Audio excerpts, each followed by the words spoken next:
Today we're making Russian black bread. This is an adaptation of a King Arthur flour recipe. And I've already started with blooming my yeast. I've got yeast, brown sugar, and water. 255 grams of warm water. Grams of yeast. 7 grams of yeast. That's 1 3/4 teaspoons of yeast. I'm going to go ahead and put that in the bowl. And then I'm going to put in I'm having to check my measurements. I'm not used to the measure. 14 grams of brown sugar in with the yeast. And then we'll go ahead and put the warm water in there, and then we will let this sit for 10 minutes to bloom the yeast. And I'm going to go ahead and add in 30 grams of molasses.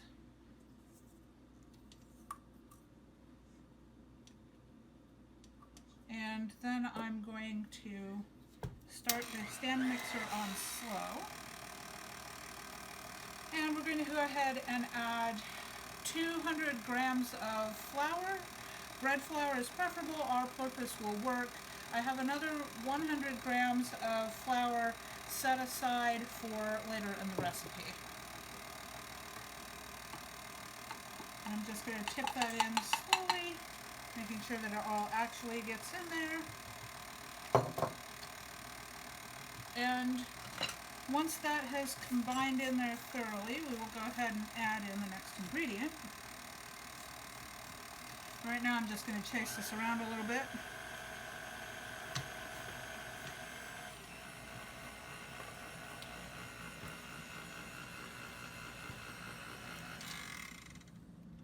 Scrape off the spatula. And now that I have the flour mostly incorporated, I'll go ahead and add in 106 grams of dark rye flour.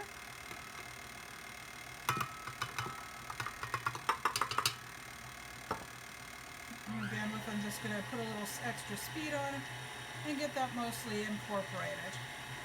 This will be a relatively thick dough when it's done, so I'm not going to try and get them fully incorporated before I move on to the next ingredient. After that, we will have 18 grams of baking cocoa and 1 gram of espresso powder going in there. These are for color. You won't really taste these in the bread, but this colors the black bread into the characteristic color. There is another way to do it. I don't have access to dark malt powder, so this is how I've always done it, and it comes out tasting pretty delicious. I'm just going to go ahead and knock that in there. Again, we're kind of scraping down the sides, making sure everything's moving into the mixture. I'm going to go ahead and add in some more of the more liquid ingredients here. So like 28 grams of softened butter, room temperature butter. And this is unsalted by preference, although it's not going to unbalance the salt too much if all you have is salted butter. Keep in mind that salt retards the yeast action, so you won't have, if you have too much salt, you won't have the best development of your yeast. So that is the idea behind not putting too much salt in. But again, 2 tablespoons of salted butter is not going to make a big difference there.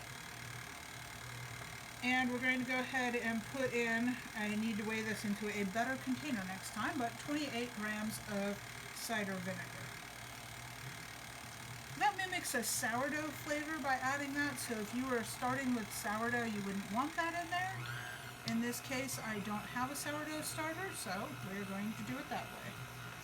At this point, I'm going to go ahead and add in the salt, since everything's incorporating nicely and it's not going to knock down my yeast development, and this is 8 grams of salt. And somewhere over here, I have both caraway and fennel seeds. So this is 5 grams total of caraway and fennel. It's 2 teaspoons of caraway seeds and a 1/4 teaspoon of fennel seeds.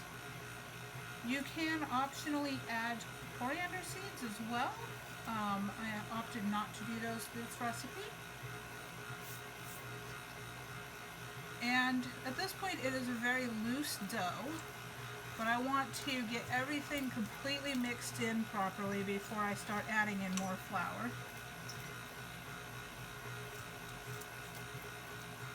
And don't worry about it being a very sticky dough to begin with.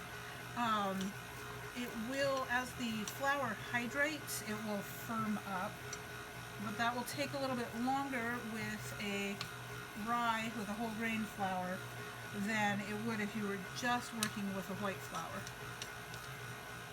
I'm kind of trying to make sure I get everything moving here. Oh, it's nice and sticky. Good. Nice and sticky and nice and dark.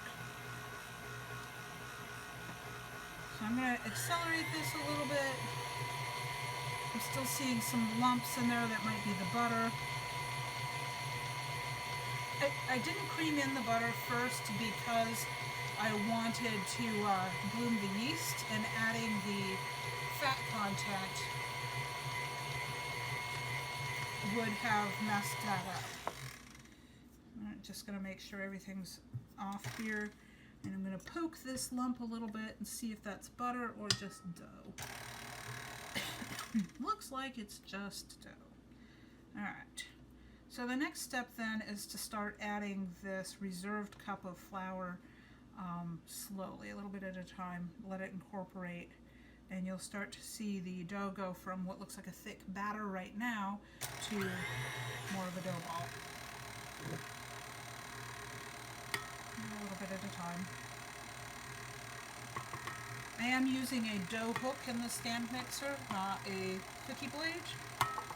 As this gets thicker, that will be a very good thing. There we go. Last bit of flour. And I'm starting to see it form up into a dough. And you'll start to see it clump around the dough hook. And at this point, it's going to knead for a while. And I want to let it run and knead for probably about 5 minutes. At that point, I will turn it out into an oiled bowl, and we will let it rise until doubled. There we go. Alright, the dough is ready to go, so I'm going to go ahead and flour and get the dough turned out to do the hand kneading part of the exercise. The stand mixer does a really nice job, but before I'm ready to let it rise, I want to feel the dough, because the plasticity at this point will tell me a lot about how it's going to work. And there are still spots in here that the stand mixer doesn't do a perfect job. You can see how the gluten's starting to activate already, because it's this nice, stretchy, almost Play-Doh-y. It's not going to window pane the way French dough would. This dough is just too dense, but heel hand push, and we are going. It doesn't need a huge amount of flour because it's hydrating, it's sucking up all that moisture in there. It's also why I don't want to put a lot of flour in it right now and make it too dry. The nice thing about the Russian black is that because of the molasses in here, it is actually a fairly moist bread. That kind of sugar, molasses is a humectant, so it draws moisture out of the air and into itself. Also a property known as hygroscopic. And I'm just I can feel the elasticity of the bread, and what I want to show you is that if you push 2 fingers in, you want to be able to see that bread spring back. We're not quite there yet, so just a little bit more, because once I have that plasticity developed, it's ready to put into the oiled bowl and let it rise. But ideally, you want to have it as happy and gluten developed as possible. So gluten, the long strand proteins in wheat, is what makes bread as we think of it.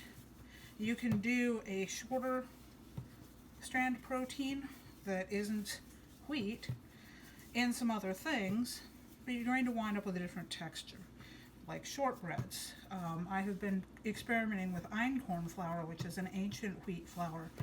The glutens in it are very different than modern wheat. It makes fantastic shortbread cookies. I have made pie crust with it and they work really, really well. You could not do this kind of bread with einkorn. You can develop the gluten, but not the way you're going to be able to with this. And there we go. There's our nice spring back. You push and it pushes back. And then I've got a tablespoon or two of oil. I'm going to swirl it around, get it completely covered up. You really see the color there. And we're just going to let it sit in here until it rises at least to the top of the bowl. It'll probably be domed over when we come back to it again. Okay, our dough has risen until it's doubled in size. Didn't quite get up to the top of the bowl here, but this is a denser bread, so it's not going to get the high volume loft that you would expect out of just a plain white loaf. And you will be able to see that it's nice and fluffy. I'm just going to turn it out onto lightly floured board here, and we're going to punch it down, knead it out real quick, and I can definitely feel the difference in texture. I'm not too worried about the flouring at this point. What I'm doing is I'm just going to work it up a bit, and now I'm going to go ahead and shape it into a loaf. And that is not going to be difficult because I'm just going to take this and I'm going to pinch it good and tight down there, tuck my ends just a little bit, and pop it right into the loaf pan. Doesn't take a lot of work. And I have prepared a loaf pan with some greased parchment paper, and I'm just going to put that little guy in there, and then that is going to rise for probably another 30 minutes before I put it in the oven to bake at 350 degrees. And I will bake it for 30 to 40 minutes or until it sounds hollow when tapped. Right now you can't hear me tapping it at all, but when it's puffed up and it's completely cooked through, there will be a change in the sound when you tap the crust. Okay, that's it for this step.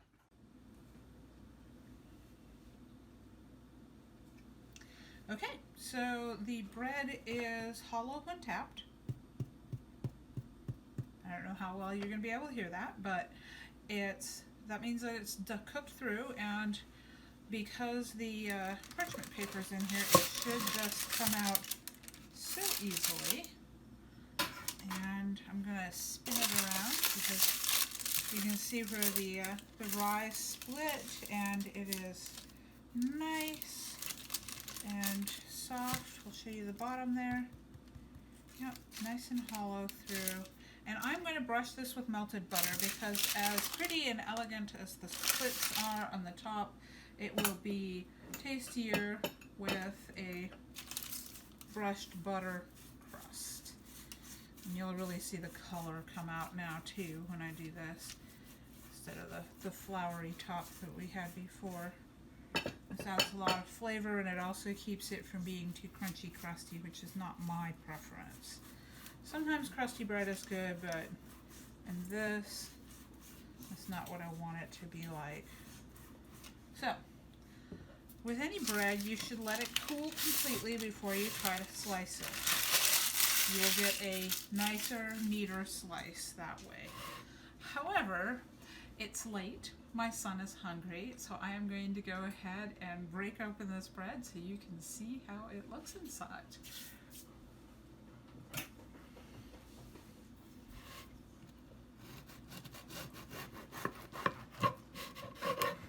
And there we go. Beautiful, nice, moist crumb. It would be about perfect had we let it cool just a little bit longer, because as you can see all the steam that's escaping, it would actually during the cooling process continue to cook. And there's my ragged. I knew that was going to happen. That's all right. It is a beautiful, beautiful loaf. And as you can see, we got really good rise on this, so we have a lovely crumb.